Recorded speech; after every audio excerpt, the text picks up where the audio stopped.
जय हिंद दोस्तों। मैं डॉक्टर एन डी किरसान, अध्यक्ष गोंदिया जिला Congress committee.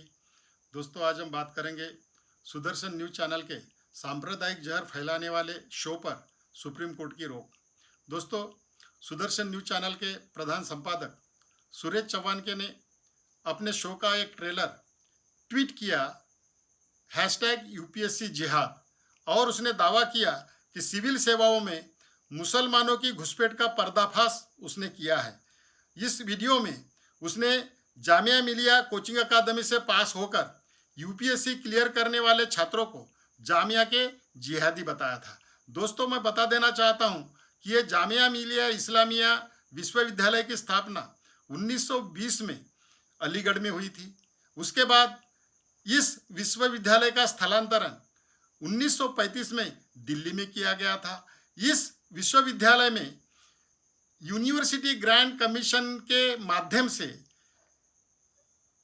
UPSC civil services के लिए एक रेसिडेंशियल कोचिंग अकादमी की स्थापना 2010 में की गई थी। इस कोचिंग अकादमी में एससी, एसटी, माइनॉरिटी और महिलाओं को एडमिशन दिया जाता है। ऑल इंडिया लेवल की टेस्ट होती है। टेस्ट क्लियर करने के बाद ही यहाँ एडमिशन होता है। इस कोचिंग अकादमी से यूपीएससी क्लियर करने वाले छात्रों को इस सुरेश चौहान के ने घुसपैठिए करार दिया और इन्हें कहा कि ये जामिया के जिहादी है। तो दोस्तों, इस पर विश्वविद्यालय ने केंद्रीय शिक्षा मंत्रालय को पत्र लिखकर इस सुरेश चौहान के ऊपर और सुदर्शन न्यूज चैनल के ऊपर विश्वविद्यालय की छवि धूमिल करने के लिए कार्रवाई करने की मांग की, लेकिन केंद्रीय शिक्षा मंत्रालय ने इसकी कोई संज्ञान ली नहीं। इसके बाद जामिया मिलिया हाईकोर्ट गए। हाईकोर्ट में सुनवाई के दौरान हाईकोर्ट ने कहा कि इसकी जांच केंद्र सरकार करे। यह शो मापदंडों के अनुसार है या नहीं, इसका निर्णय केंद्र सरकार का सूचना व प्रसारण मंत्रालय ले, और तब तक के लिए हाई कोर्ट ने इस शो को प्रदर्शित करने के लिए रोक लगा दी। दोस्तों, मैं बता देना चाहता हूं कि इस वर्ष यूपीएससी सिविल सर्विसेज 829 छात्रों ने क्लियर की। इस 829 छात्रों में से 42 मुस्लिम हैं और इस 42 मुस्लिम छात्रों में से 30 छात्र जामिया मिलिया से है। तो दोस्तों, अगर आप पॉपुलेशन का औसत के हिसाब से देखें तो मुस्लिमों की पॉपुलेशन इस देश में 14.2% है और 829 छात्र जो यूपीएससी क्लियर किए उसमें से 42 अगर मुस्लिम है तो ये औसत होता है 5%। सिर्फ 5% मुस्लिम ही ये यूपीएससी पास कर पाए, क्लियर कर पाए।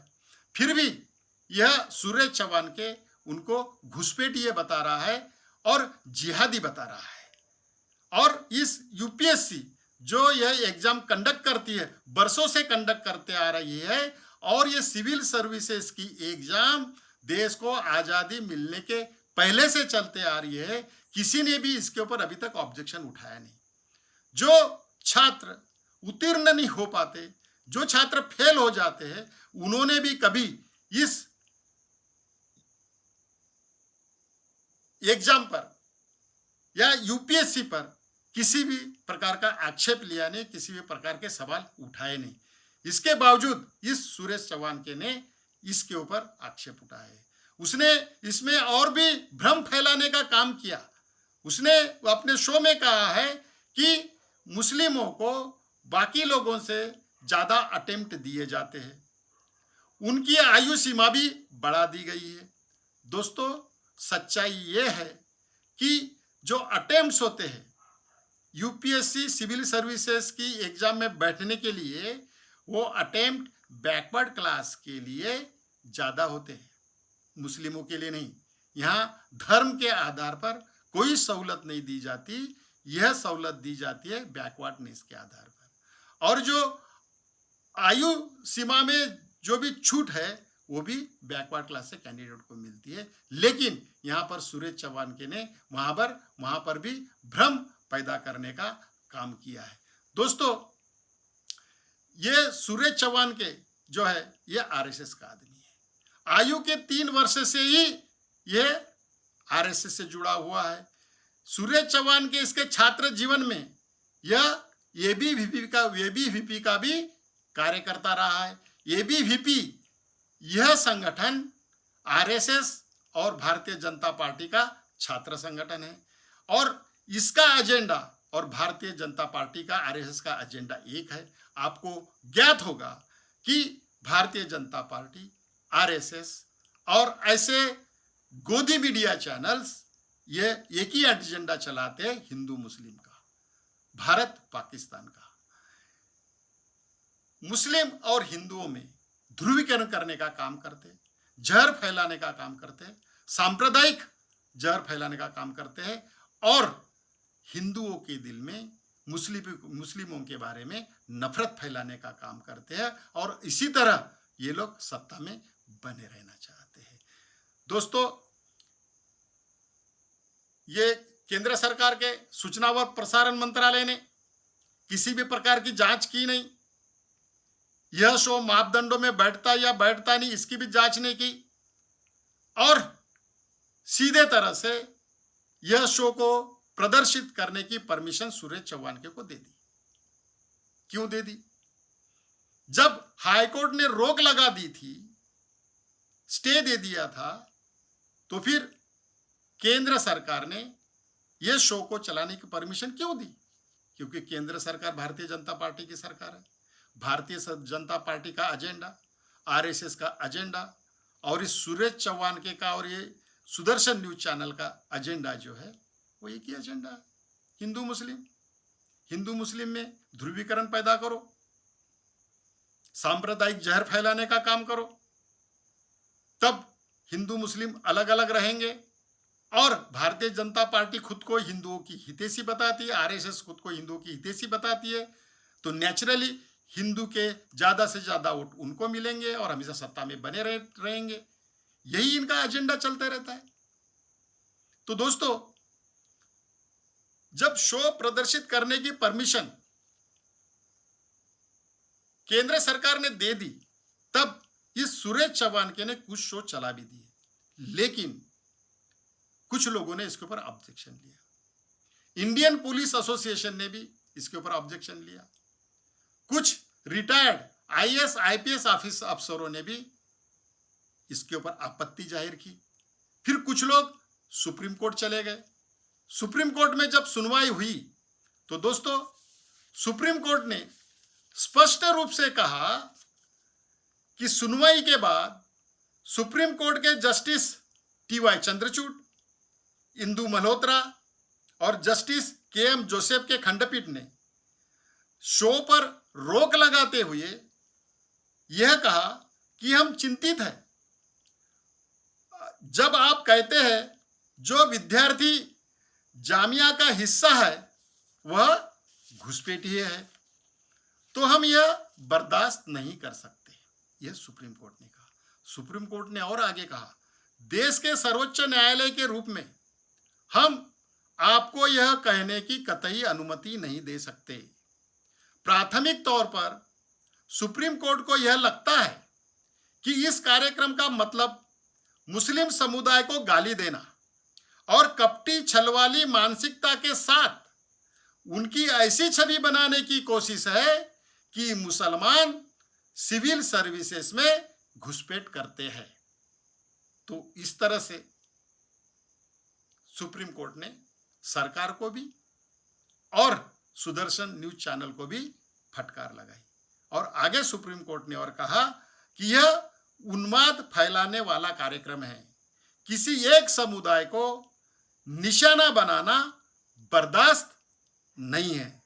जब सुदर्शन टीवी के वकील ने फ्रीडम ऑफ स्पीच और फ्रीडम ऑफ प्रेस की बात कही, तब सुप्रीम कोर्ट ने कहा कि यह फ्रीडम ऑफ स्पीच नहीं है। अगर आप कहते हैं कि जामिया के छात्र किसी साजिश का हिस्सा बनकर यूपीएससी में घुसपैठ करते हैं, तो इसकी इजाजत हम कतई नहीं दे सकते। सुप्रीम कोर्ट ने सिर्फ सुदर्शन न्यूज चैनल को ही नहीं फटकारा, तो सुप्रीम कोर्ट ने जो टीवी चैनल्स इस तरह की सांप्रदायिकता का जहर फैलाने का काम करते हैं, नफरत फैलाने का काम करते हैं, जिसे हम गोदी मीडिया कहते हैं, उसके बारे में भी सुप्रीम कोर्ट ने टिप्पणी की है। सुप्रीम कोर्ट ने इस तरह के टेलीविजन शो के बारे में कहा कि एक एंकर टारगेट करता है किसी एक कम्युनिटी को और कहता है कि यह सर्विस टू द नेशन है, अन्य देश सेवा कहते हैं, खुद को देशभक्त कहते हैं, और ये देशभक्त लोग किसी एक पर्टिकुलर कम्युनिटी को टारगेट करते हैं, ऐसा सुप्रीम कोर्ट का कहना है। सनसनी फैलाने का काम करती है कुछ टीवी डिबेट, ये सुप्रीम कोर्ट ने ऑब्जर्व किया। कुछ टीवी डिबेट्स सनसनी फैलाने का काम करती है, एंकर बोलने नहीं देते हैं, और यह टीआरपी की होड़ राष्ट्र को अस्थिर कर सकती है, यह सुप्रीम कोर्ट ने कहा है। सोचिए साथियों, सुप्रीम कोर्ट ने इस तरह से ऑब्जर्वेशन करने के बाद भी यह सुरेश चौहान के इतना मुंहजोर है कि वो कहता है कि मैंने जो शो चलाया वो मैं ठीक किया। दोस्तों, सुप्रीम कोर्ट ने और आगे कहा कि you can not target particular community and can not brand them in a particular manner. Media को एक पूरे समुदाय को निशाना बनाने की अनुमति कतई नहीं दी जा सकती। इस तरह से सुप्रीम कोर्ट ने लताड़ लगाई और सुप्रीम कोर्ट ने सॉलिसिटर जनरल तुषार मेहता से पूछा कि आपने इस शो को प्रदर्शित करने के बारे में क्या कार्रवाई की। तो तुषार मेहता ने कोर्ट में कहा कि इस सुदर्शन न्यूज चैनल को शो का जो नोटिस 4 पेजेस की दी जा चुकी है, उसका जवाब आना बाकी है। तो दोस्तों, देखते हैं अब सरकार इस सुदर्शन न्यूज चैनल पर क्या कार्रवाई करती है। आपको इससे पता चल गया होगा कि भारतीय जनता पार्टी के सरकार का, भारतीय जनता पार्टी का, आरएसएस का क्या एजेंडा है।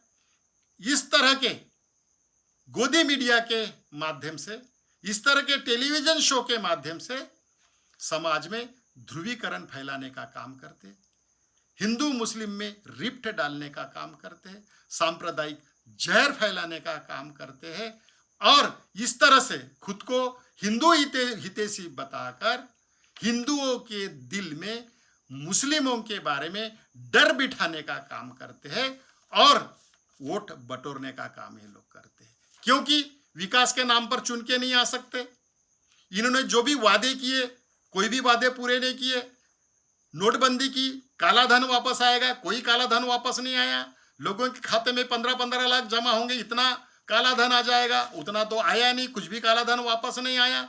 उसके बाद में इन लोगों ने जीएसटी लगाया, जीएसटी भी फेल रहा। Stand up India, startup India, make in India, digital India, जितने भी प्रोग्राम चलाए सब फेल साबित हुए।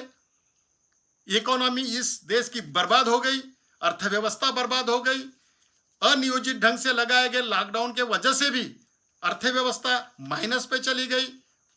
तो इस तरह से सरकार के कार्यक्रम हैं, और ये सरकार चलाने के लिए जो पूर्वजों ने, पहले के सरकारों ने जो कंपनियां बनाई थी, जो सरकारी क्षेत्र में उद्योग खड़े किए थे, वो बेचने का काम कर रही है। एयर इंडिया बेच रही है, रेलवे बेच रही है, LIC बेच रही है, सेल बेच रही है, HL बेच रही है, यानी सब बेचने का काम ये सरकार बेचकर खाने का काम कर रही है।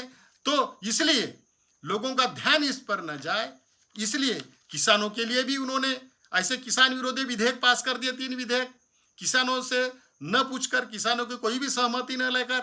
अब इस किसान आंदोलित है, तो ये ध्यान बटाने के लिए ये सरकार इसी तरह से सांप्रदायिक ये डिबेट चलाती है।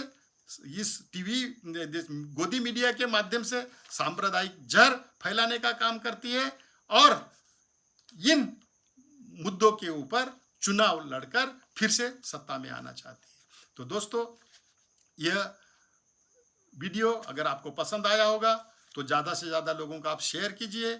यूट्यूब पर भी जाकर आप इसे सब्सक्राइब कीजिए और शेयर कीजिए। धन्यवाद।